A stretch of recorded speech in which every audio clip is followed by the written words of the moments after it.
ഇന്ന് തന്നെ ഡൗൺലോഡ് ചെയ്യൂ. കാണൂ നിങ്ങളുടെ ഫേവറേറ്റ് ഷോസ്. മോൻ കുറച്ചു നാളത്തേക്ക് എങ്ങോട്ടെങ്കിലും മാറി നിന്നാലും കുഴപ്പമില്ല. പക്ഷെ അവരുടെ കണ്ണിൽ ചെന്ന് പെടരുത്. ശ്യാമ ഇങ്ങനെ ഈ അവസ്ഥ കിടക്കുമ്പോ ഞാൻ എങ്ങോട്ട് മാറി നിൽക്കാനാ? ഇതിപ്പോ ഉപേന്ദ്രന്റെ മാത്രം കളിയാ. ഞാൻ ഇന്നും ഇന്നലെയും തുടങ്ങിയ പണിയല്ല ഇത്. ഒരു പൂ നുള്ളുന്ന ലാഘവത്തോടെ ഞാനത് ചെയ്യുകയും ചെയ്യും. അതിപ്പോ ഒരു പൂന്തോട്ടം തന്നാലും അങ്ങനെ തന്നെ ആയിരിക്കും. വിളിച്ചിരിക്കും. വീണ്ടും കാണാം.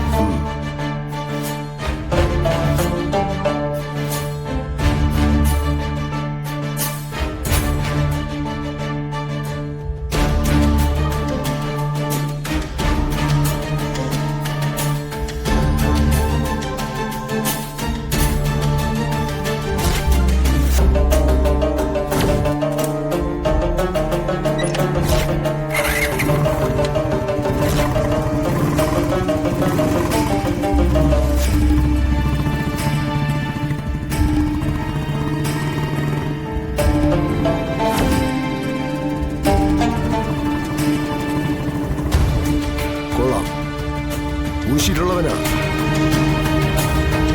ഉരുക്കിന്റെ കരുത്തുമുണ്ട് വാക്കുകൾ. ഇവൻ അവന്റെ ഉയിരെടുക്കും. ഉറപ്പാ.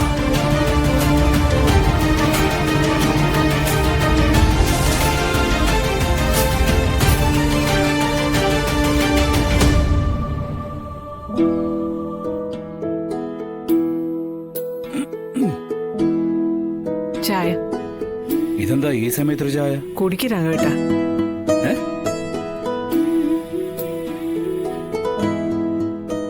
രാവിലത്തെ പാല് ബാക്കി വന്ന് ഞാൻ തിളപ്പിച്ചു വെച്ചേക്കുമായിരുന്നു. അതെടുത്ത് ചായ ഇട്ടതാ. ഇനി വെച്ചാ അത് ചീത്തയായി പോവും. സുബേറിനെ കാണാൻ പോണോന്ന് വിചാരിച്ചിട്ട് നടന്നില്ല. നാളെ പാവും. ഞാനും വരാം.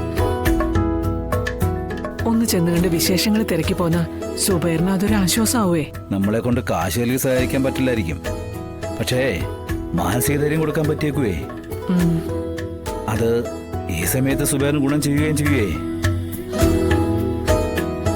രാഘവ് സാറേ, രാഘവ് സാറേ, സാറേ എന്തുകൂടെ പിള്ളേ ഓടിക്കളിച്ച്? എന്തു കുഴപ്പം? അതിപ്പോ കുഴപ്പം എന്താന്ന് പറയടോ? സാറിന്റെ അനിയൻ ഉപേന്ദ്രൻ ഒരാളെയും ജീവിക്കാൻ സമ്മതിക്കാനെന്ന് പറഞ്ഞ് ഒരുമ്പെട്ട് ഇറങ്ങിയിരിക്കുക. എന്തുകൂടെ കാര്യം? ഉപേന്ദ്രന്റെ വെടിയേറ്റ് ശ്യാമക്കുഞ്ഞ് ആശുപത്രിയില്ല. വെടിയായിരുന്നു? എവിടെ വെച്ച്? നമ്മുടെ പഴയ വീട്ടിൽ കയറി ചെന്ന് വെടിവെച്ചെന്നാ ഞാൻ അറിഞ്ഞത്. ഇനിയെല്ലാം നേരിട്ട് ചെന്നാലേ അറിയാൻ പറ്റും. എന്റെ സർവേശ്വര, എന്തൊക്കെ ഞാൻ ഈ കേൾക്കുന്നത്? എന്നിട്ട് ശ്യാമിക്കുന്നതിന് പറ്റിയോ? വലിയ പരിക്കുകളില്ലാതെ ആളെ രക്ഷപ്പെട്ടെന്നാ അറിഞ്ഞത്. കണ്ണീ കൊള്ളാതെ പുരുകത്ത് കൊണ്ട് ഒഴിഞ്ഞത്രേ. എന്നാ ഇതേ ശ്യാമയോ ലക്ഷ്യപ്പിച്ചുള്ള വെടിയല്ല. ഉന്നം വച്ചിരിക്കുന്നതേ രോഹിത്തിനെയാ. അവരിൽ സ്വത്ത് നമുക്ക് എഴുതുന്നേക്കന്നെ. ഇതത് തന്നെ സ്വത്തുക്കൾ തിരിച്ചെഴുത്തതിന്റെ പ്രതികാരമാ. എന്നിട്ട് ഉപേന്ദ്രനെ പോലീസ് പിടിച്ചില്ലേ?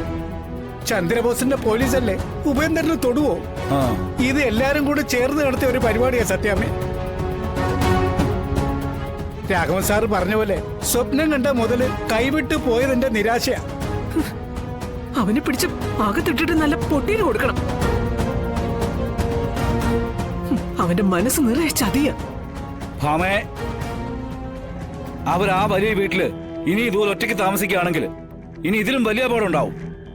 രാഘവൻ എന്തീ പറഞ്ഞു വരുന്നേ? ഞാൻ ഇതിനു മുമ്പും പറഞ്ഞ കാര്യങ്ങൾ എന്നാ പറയുന്നത്. അവരോടൊപ്പം നമ്മളും താമസിച്ചിരുന്നെങ്കിലേ ഇതൊക്കെ സംഭവിക്കുമായിരുന്നോ? ഇല്ല. നീ ആ ഫോണിങ് എടുത്തേ. എന്നാലും ഇത് വലിയ അക്രമമായി പോയി പിള്ളേ. ഒരാളെ കൊല്ലാനൊക്കെ നോക്കാന്ന് വെച്ചാ നിങ്ങളുടെ അനിയന്റെ സ്വഭാവമല്ലേ ഇത്? ഇതിന്റെ അപ്പുറം ചെയ്യും. സത്യമേ, നൂറ. ആ മോളെ. സത്യമേ, ബാബുജിക്ക് ഒട്ടും സുഖമില്ല. വിളിച്ചിട്ട് അനങ്ങുന്നില്ല. അയ്യോ അയ്യോ, മോളെ പേടിക്കണ്ട, ഞങ്ങൾ ഇപ്പൊ അങ്ങെത്താം. എന്താ സുബേറിന് തീരെ സുഖമില്ലെന്ന്. നമുക്ക് അവിടം വരെ ഒന്ന് പോയിട്ട് വരാം.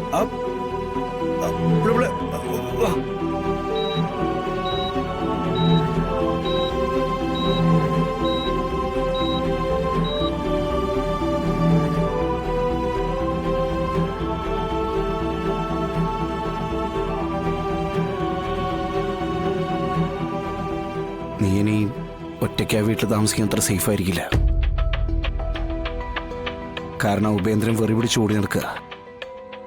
കാരണം ഇനിയൊരു ആക്രമണം അയാളുടെ ഭാഗത്തുനിന്ന് ഉണ്ടാവില്ലെന്ന് പറയാൻ പറ്റില്ല. അതെ, മോൻ കുറച്ചു നാളത്തേക്ക് എങ്ങോട്ടെങ്കിലും മാറി നിന്നാലും കുഴപ്പമില്ല. പക്ഷെ അവരുടെ കണ്ണിൽ ചെന്ന് പെടരുത്. ശ്യാമ ഇങ്ങനെ ഈ അവസ്ഥ കിടക്കുമ്പോ ഞാൻ എങ്ങോട്ട് മാറി നിൽക്കാനാ? ഇതിപ്പോ ഉപേന്ദ്രന്റെ മാത്രം കളിയാ.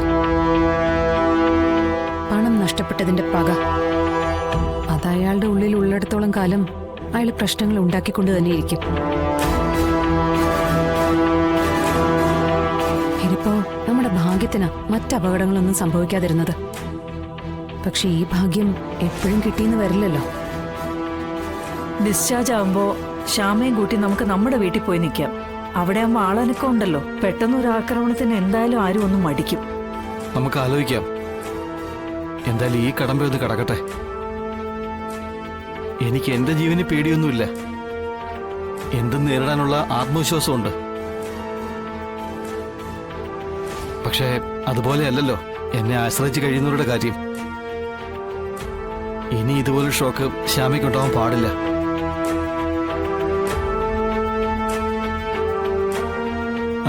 സിസ്റ്റർ, ശ്യാമയ്ക്ക് ഒബ്സർവേഷനിലാണ്. എന്തെങ്കിലും ആവശ്യമുണ്ടെങ്കിൽ പറയാം. ബൈസ്റ്റാൻഡർ പുറത്ത് തന്നെ ഉണ്ടാവണം.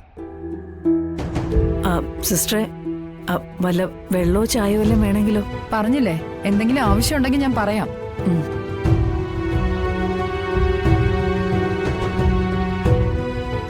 എന്നാ പിന്നെ ഞാനും കൂടി ഇവിടെ നിൽക്കാം. മോള് വിഷ്ണുവിനെയും കൂട്ടി പോയിക്കോ. എല്ലാരും കൂടെ ഇവിടെ നിന്നിട്ട് കാര്യമില്ലല്ലോ. കുട്ടികൾ കാത്തിരിക്കൂലേ. നീ ചെല്ലടി. ഇവിടത്തെ കാര്യങ്ങൾ നോക്കാൻ ഞാനും രോഹിത്തും ഉണ്ടല്ലോ. അതെ. എന്നാ പിന്നെ ഞാൻ പോയിട്ട് വരാമേ.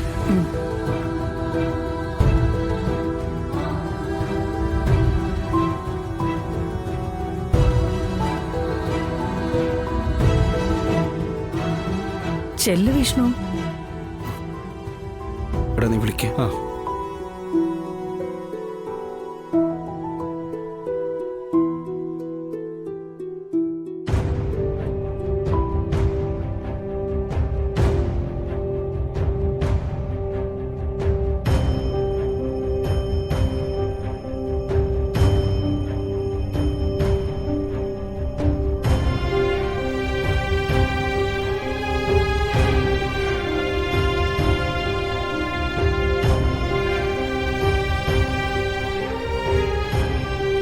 തനിക്കിപ്പോഴും പിണക്കം മാറിയിട്ടില്ലല്ലേ?